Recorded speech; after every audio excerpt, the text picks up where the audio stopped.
Shalom, salam damai dalam nama Yesus.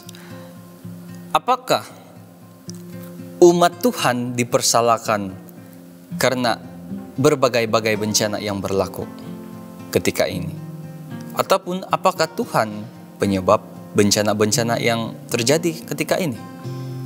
Itu antara persoalan yang coba kita jawab pada hari ini melalui Alkitab menjawab. Sebelum kita lanjut, mari kita tunduk kepala dan saya pimpin dalam doa. Terima kasih Tuhan sekali lagi atas kesempatan yang begitu baik, begitu indah. Terima kasih karena Alkitab sudah menyediakan jawaban di setiap persoalan kami. Guna saya Tuhan, sehingga apa yang keluar daripada mulut saya itu sesuai dengan kehendak dan firman Tuhan. Dan Engkau juga bersama-sama dengan para penonton, sehingga kami dapat belajar ya sesuatu yang penting yang membantu kami untuk terus setia kepada Tuhan. Kami berdoa dalam nama anak-Mu Tuhan Yesus. Amin. Karena itu, bersukacitalah, hai syurga dan hai kamu sekalian yang diam di dalamnya. Celakalah kamu, hai bumi dan laut, karena iblis telah turun kepadamu dalam geramnya yang dahsyat, karena ia tahu bahwa sudah waktunya singkat. Wahyu 12 ayat 12. Bila mana umat manusia semakin jauh meninggalkan Tuhan, Satan, iblis diperbolehkan memiliki kuasa atas mereka yang tidak patuh itu. Dia melemparkan kehancuran di antara umat manusia. Ada bencana di darat dan di laut. Harta dan hidup manusia dihancurkan oleh api, oleh banjir. Nah, atas malapetaka ini Satan mempersalahkan orang-orang yang menolak untuk menyembah berhala yang telah didirikannya. Kita lihat, Satan menuduh umat-umat Tuhan sebagai punca malapetaka ini. Mereka mengatakan orang-orang ini membangkang terhadap aturan. Mereka mencemarkan hari Minggu.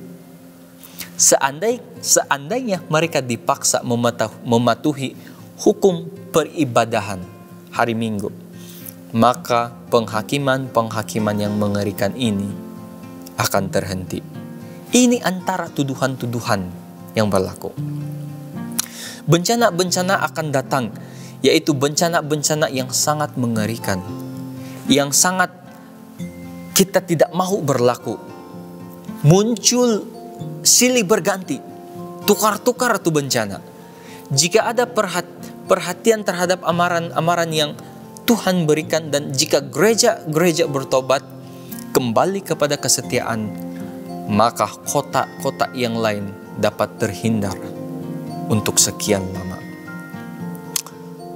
Namun apabila orang-orang sesat terus berada di dalam kesesatan mereka, mengabaikan hukum Allah dan mempraktiskan ajaran-ajaran palsu di hadapan orang-orang, maka Tuhan akan membiarkan mereka menderita agar mereka sadar. Penghakiman akan dicurahkan sesuai dengan kejahatan orang-orang, dan kita lihat bahwa terang kebenaran yang mereka miliki itu, jika mereka telah memiliki kebenaran, maka hukuman yang ditimpakan kepada mereka adalah kita boleh lihat sesuai dengan terang kebenaran yang ada. Satan menaruh hasil penafsirannya di atas berbagai-bagai kejadian di dalam pikiran para pemimpin, dan juga menggerakkan mereka untuk berpikir bahwa bencana-bencana yang berlaku ketika ini, yang memenuhi bumi ini, adalah hasil daripada pelanggaran hukum ibadah hari Minggu.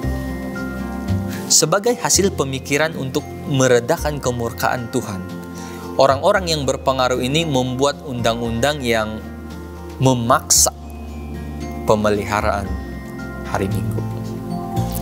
Mereka menganggap bahwa dengan meninggikan hari perhentian yang palsu, menjadi hari yang lebih tinggi, yaitu dengan cara memaksa orang taat pada hukum ibadah hari Minggu, yaitu Sabat yang palsu. Saudara-saudari, orang yang menghormati Tuhan dengan memelihara Sabat yang benar dianggap tidak taat kepada Tuhan. Ini di pandangan mereka. Padahal mereka sendirilah yang tidak taat kepada Tuhan, memaksa kita untuk menyembah hari Sabat yang palsu. Mereka tidak taat kepada Tuhan, menginjak-injak hukum Sabat yang mana berasal daripada Eden. Nah, apakah Tuhan yang menyebabkan bencana alam? Kalau begitu, kita lihat, demikian juga Bapamu yang di sorga tidak menghendaki supaya seorang pun dari anak-anak ini hilang. Matius 18 ayat 14.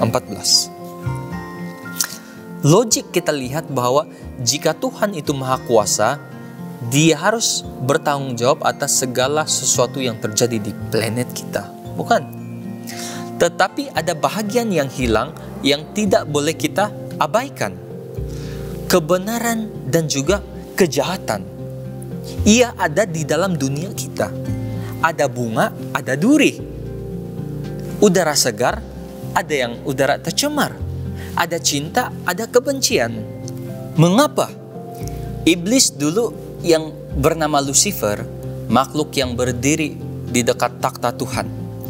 Dia menjadi cemburu dan mulai menyebarkan fitnah, cerita-cerita bahwa Tuhan itu ego, gila kuasa, dan tidak adil. Tuduhan itu telah berkembang sehingga iblis dan juga sepertiga dari malaikat telah diusir dari syurga ke bumi. Kita lihat di dalam Wahyu 12 ayat 7 hingga 9 cerita ini. Nah, ia langsung menghancurkan kedamaian.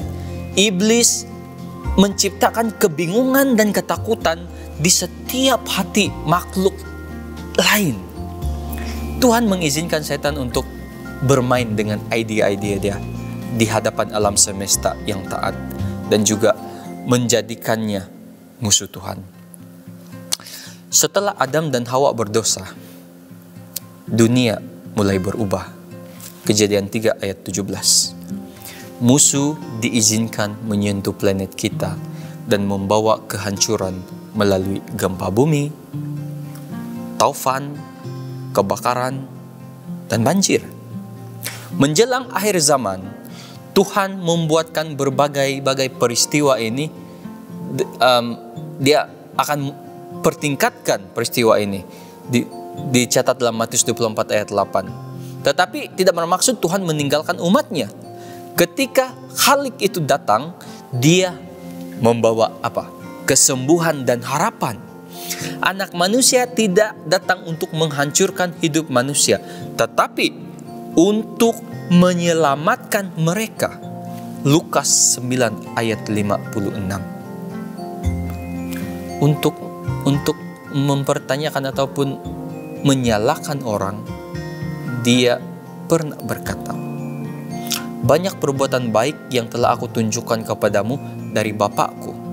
Untuk karya mana kamu melempari aku dengan batu. Yohanes 10 ayat 32. Kejahatan tidak datang karena Tuhan itu tidak adil. Ia datang karena Tuhan disingkirkan. Besar bezanya. Dan banyak kejahatan dan masalah akan menimpa manusia sehingga mereka akan berkata pada hari itu, bukankah kejahatan ini telah menimpa kita karena Allah kita tidak ada di antara kita? Ulangan 31 ayat 17. Namun kadang-kadang orang yang hidup benar menderita di dunia yang penuh dengan dosa. Malapetaka tidak selalu menimpa orang yang berdosa.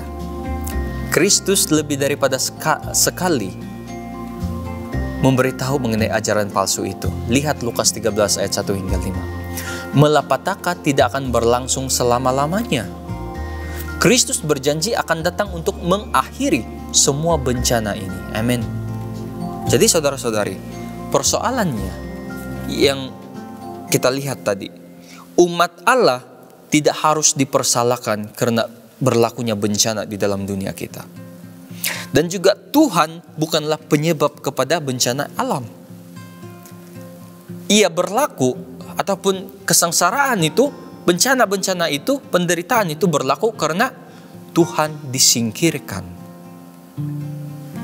Bagaimana dengan keyakinan saudara dan saudari tentang hal ini? Alkitab sudah memberikan jawaban kepada kita. Yang bersalah, yang menjadi punca kepada semua ini adalah dosa. Oleh itu saudara-saudari, berhenti menyalahkan Tuhan dan berhenti bertanyakan soalan, Tuhan, kenapa ini berlaku dalam kehidupan kita? Tuhan hanya mau yang terbaik untuk kamu dan saya. Dia mau menyelamatkan kamu dan saya. Dia mau kita berada di tempat yang Dia sudah sediakan. Dan adalah mustahil Dia mau memberikan malapetaka kepada orang-orang yang benar-benar mencari kebenaran. Cabaran kita terus hidup setia di akhir zaman ini. Tuhan memberkati. Mari kita tunduk kepala dan berdoa. Bapa di sorga, terima kasih di atas karya agungmu. Terima kasih karena Tuhan sudah membantu kami memahami bahwa apa yang berlaku di dalam dunia ini adalah akibat daripada dosa. Kami mahu dengan komitmen yang tinggi memilih Tuhan dan berjalan bersama-sama dengan Yesus. Dan kami percaya tangan-Mu yang penuh kuasa itu akan terus bersama-sama dengan kami dan memegang kami. Kami berdoa hanya dalam nama anak-Mu Tuhan Yesus. Amin. Oke.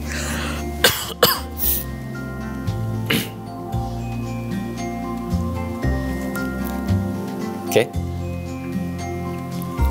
Saudara-saudari, jika kamu mempunyai sebarang persoalan yang mau kami jawab, kamu boleh menghantar soalan kamu ataupun pertanyaan kamu di laman hopetv.asia ataupun terus menghantar soalan di laman Facebook kami di Hope Channel Asia Tenggara. Tuhan memberkati kita semua. Jumpa lagi.